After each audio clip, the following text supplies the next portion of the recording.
Dalawang personalidad ang na-cite in contempt sa pagdinig ng komite ng Senado sa PDEA leaks. Kasama na riyan si dating Philippine Drug Enforcement Agent Jonathan Morales dahil naman sa umano'y patuloy na pagsisinungaling nito sa pagdinig. Para sa detalye, nasa linya natin si Ria Fernandez Obina. Ria, ano nga ba ang nag-udyok para ma-cite in contempt niyang si Morales?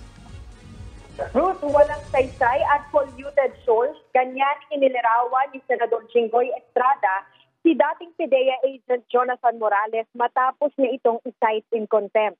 Sa ika-4 na pagdinig ng Senate Committee on Public Order and Dangerous Drugs sa PDEA leak, nakailang ulit tinanong ni Senador Jinggoy Estrada si Morales kung nagsinungaling ito sa kanyang isinumiteng Personal Data Sheet o PDF noong siya ay pumasok bilang agent ng PDEA noong 2009. Base kasi sa nakuwang certified true copy ng kanyang PDS mula PDEA, itinanggi niyang na-dismiss sa serbisyo sa kabila ng PNP dismissal niya noong 1994. Sa halip na sagutin ng diretso sa Estrada, ilang beses hiniling ni Morales na maipakita muna sa kanya ang orihinal na dokumento ng kanyang PDS, pero hindi pumayag ang mga senador.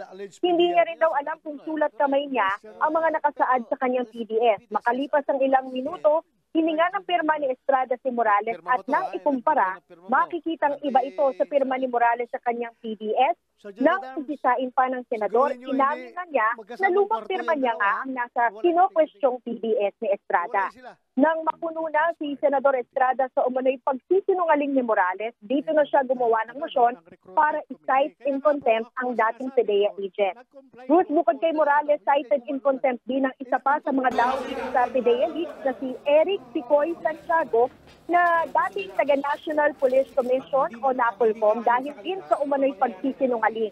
Nanindigan kasi si Santiago na gawa-gawa na niya ang mga isinuwalat niya noon sa dating PDEA officer na si Romeo Enriquez na may gustong umareglo kay Morales para patahimikin siya at huwag nang dumalo sa pagdinig.